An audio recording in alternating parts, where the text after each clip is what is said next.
안녕하세요. 세상의 모든 얼굴 345 성형외과의 한균함 원장입니다. 확대 거상술은 사실 가슴 수술에서 제가 생각하기에 가장 어려운 수술 중에 하나입니다. 왜냐하면 가슴을 늘리는 수술과 줄이는 수술을 동시에 하는 거니까요. 서로 다른 목적을 갖고 있는 수술을 한꺼번에 시행해야 되기 때문에 결과를 예측하기도 어렵고, 그래서 얼마만큼 올리고 결과를 어떻게 만들어야 될지에 대한 계획도 어렵고, 수술 이후의 모양이 상대적으로 다른 수술들에 비해서 많이 바뀌는 수술이기도 합니다. 그래서 경과가 수술 직후의 모양이 좋다고 해도 나중에 나빠질 수도 있고, 수술 직후의 모양이 오히려 약간 어색한 형태여야지만 시간이 지났을 때 자연스러워지는 수술이기 때문에 가장 어려운 수술입니다.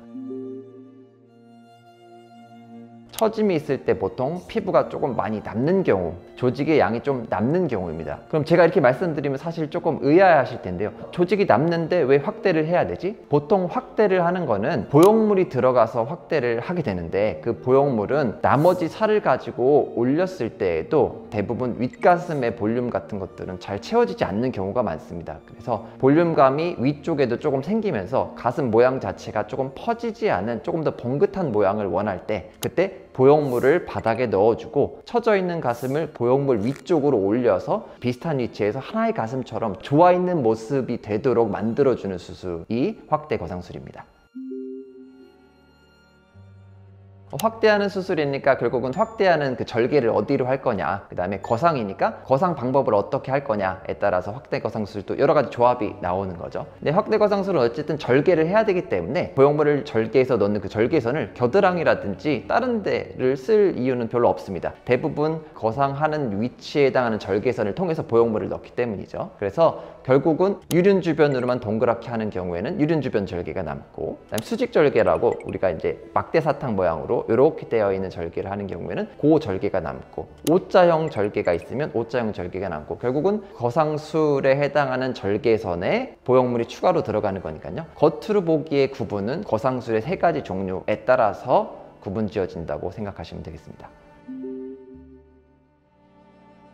사실 이게 굉장히 어려운 부분 중에 하나인데요. 원칙은 이렇게 생각하시면 됩니다. 보형물이 꼭 필요하다면 보형물을 쓰기는 해야겠지만, 내가 원래 가지고 있던 조직 가지고 할 수 있는 부분을 최대한 내 가슴을 가지고 만들고 부족한 부분을 보형물로 넣는다 라는 개념으로 생각을 하시면 됩니다. 여기서 좌우의 차이가 있을 때 그럼 또 하나의 고민을 하게 되는데, 좌우의 차이를 보형물을 조금 다르게 넣어서 맞출 것이냐, 아니면 나머지 살을 조작하는 방식으로 해서 대칭을 맞출 것이냐 인데요. 여러분들이 생각하시는 바와 같습니다. 정답은 양쪽이 다른 경우에는 보형물을 동일하게 하고 거상을 할 때 그 살을 가지고 어떻게 조작을 하느냐를 가지고 비대칭을 맞춘다, 이렇게 설명을 드리고 계획을 잡아 수술하고 있습니다. 나이가 들어서 혹은 출산 이후에 갑자기 볼륨이 빠지면서 처졌을 경우에 보형물만 가지고 그 느낌, 모양을 만들어줄 수 없는 경우에는 확대를 하면서 거상이 필요한 경우가 있겠죠. 사실 어려운 수술이기는 하지만 잘 한다면 내가 원하는 2마리의 토끼를 다 잡을 수도 있는 수술입니다. 경험이 많은 원장님과 상의를 잘 하셔서 제대로 된 수술을 받으시길 바랍니다. 감사합니다.